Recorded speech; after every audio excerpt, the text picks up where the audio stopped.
네, 엑시트의 영화 전반부는 주로 재난 장르의 지필 조건을 따라가고 있습니다.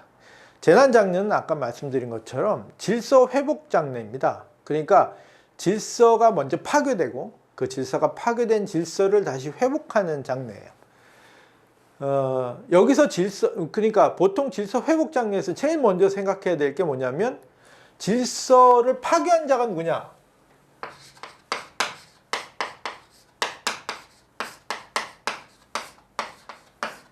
질서 회복 장르의 대부분은 이 질서 파괴자를 먼저 생각해야 됩니다. 여기서는 그게 뭐냐면 가스테러죠. 가스테러. 가스테러를 일으킨 연구원, 그리고 가스테러가 질서를 파괴한 원인이 됩니다. 그런데 이 재난 장르의 특징은 뭐냐면 이 파괴자가 너무 강력해서 이 강력한 파괴자 때문에 결국 이 질서를 회복하기 어렵습니다. 그러니까 이 파괴자를 이길 수가 없어요. 재난은. 그러니까 인간의 한계죠. 그래서 이 강력한 파괴자 때문에 이 파괴자를 물리친다기보다는 뭐가 되냐면 최소한의 희생,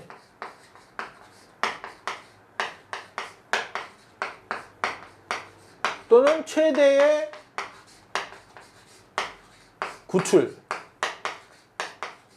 이게 목표가 됩니다. 다른 질서 파괴자들은 파괴자를 근본적으로 제어하거나 근본적으로 없애면서 목표를 달성하는데, 여기서는 이 파괴자를 이길 수가 없기 때문에 최소한의 희생과 최대한의 구출이라는 목표로 진행하게 됩니다. 자, 그런데 그렇게 되면 이 질서 회복 장르에서는 관객들이 질서가 회복되는 것을 보려고 온 겁니다. 그러니까 질서를 회복시키는 욕망을 해소해 줘야 되는데 이 파괴자가 너무 크기 때문에 그게 회복이 안 돼요. 그래서 관객들의 질서 회복 욕망을 채우기 위해서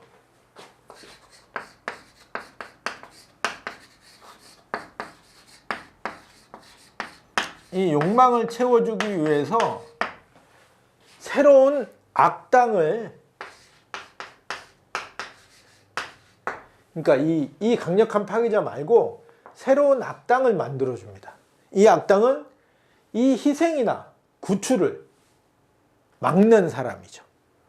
그래서 이거는 보통 인물이 됩니다. 적수.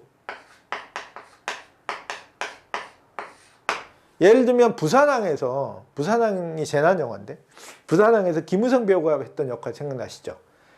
방해하고 자기의 이기적인 어떤 그 욕망 때문에, 이기심 때문에 사람들 위험에 빠뜨리고, 이런 역할을 하는 악당을 만들어주고 그 악당을 해결하는 그런 구조의 상황을 만들어서 질서가 회복되는 욕망을 좀 채워주는 겁니다. 그리고 이 재난 영화에서 필요한 것은 이 강력한 파괴자 때문에 반드시 누군가의 고귀한 희생이 필요합니다.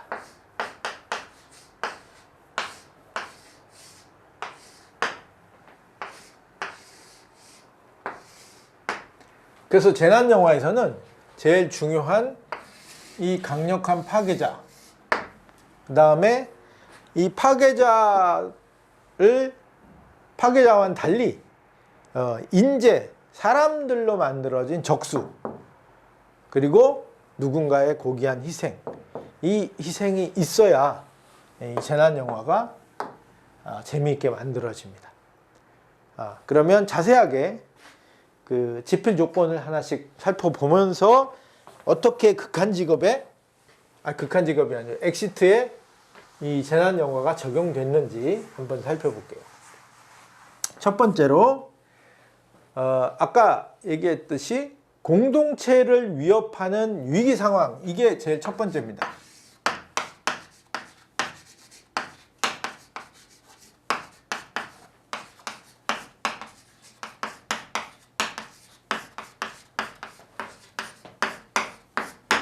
이게 적수죠. 강력한 적수입니다. 여기서 이 엑시트에서는 악덕 회사의 불만을 품은 연구원이 자기의 복수를 위해서 독가스를 도시에 퍼뜨리는 재난 상황이 발생합니다. 그런데 여기서 재난은 서브입니다. 메인이 아니에요. 그러니까 메인이 아니다 보니까 사실은 독가스를 왜 살포했는지, 그리고 독가스를 살포한 범인이 누군지 알려는 주지만 이유와 그거에 대한 디테일한 설명을 잘 하지 않습니다. 왜?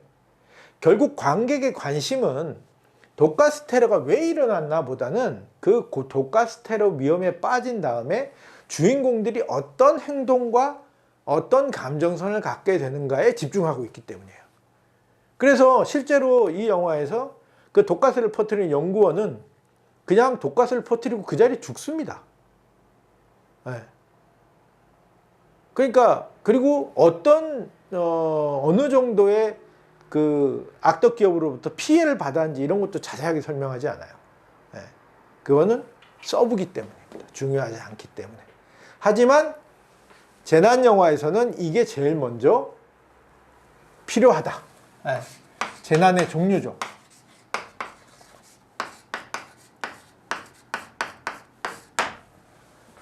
두 번째로는 이 재난에 이기적인 욕망을, 경고를, 예를 들면 이 재난의 경고를 무시하거나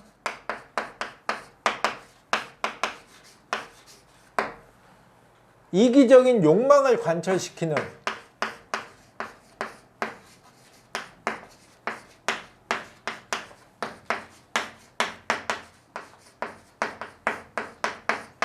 악당이 필요합니다. 왜냐하면 얘를 이길 수가 없기 때문에 질서가 회복되는 욕망과 욕구를 관객들한테 씌워주기 어렵습니다. 그래서 이런 인물들을 설정해 놓고 얘를 때려잡으면서 그런 욕구를 해소시키는 거죠. 엑시트에서는 점장이자 건물주의 아들이죠. 그가 적수 역할을 하는 겁니다.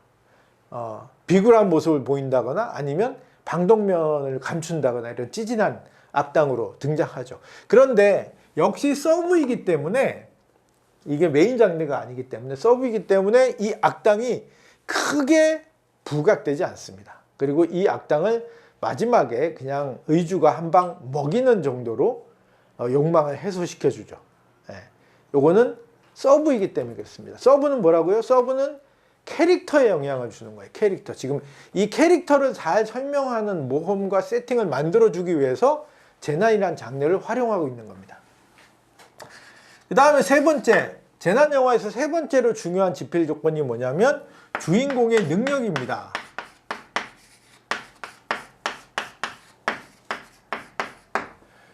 여기에서 첫 번째 이 재난의 종류에 따라서 이 능력이, 주인공 능력이 좀 달라지겠죠.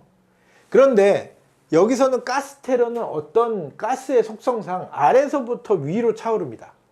그러니까 모든 사람들이 위로 올라가야 도망갈 수 있어요. 그래서 주인공에게 클라이밍 능력을 주는 겁니다. 클라이밍 능력.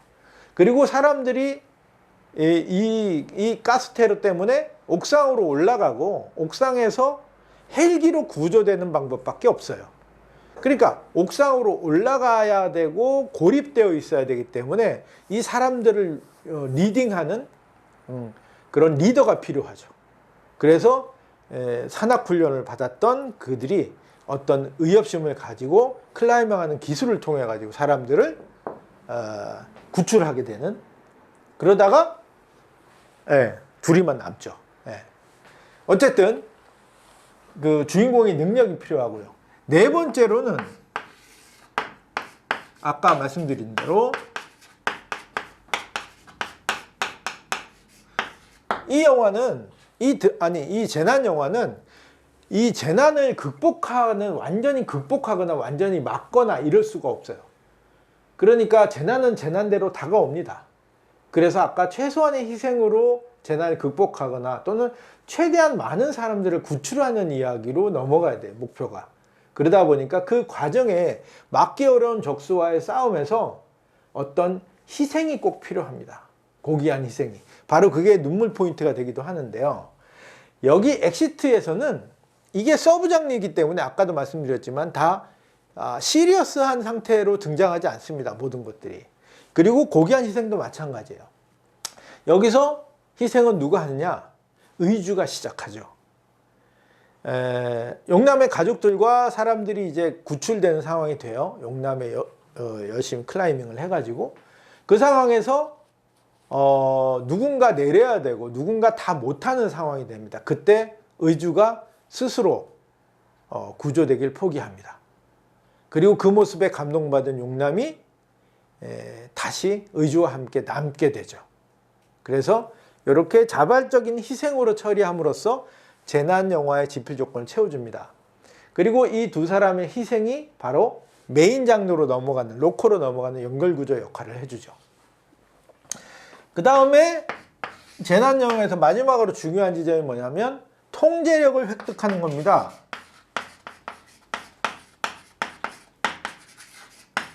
즉 싸워서 이길 수는 없지만 약간은 그거를 지연시키거나 또는 살짝 피할 수 있는 어떤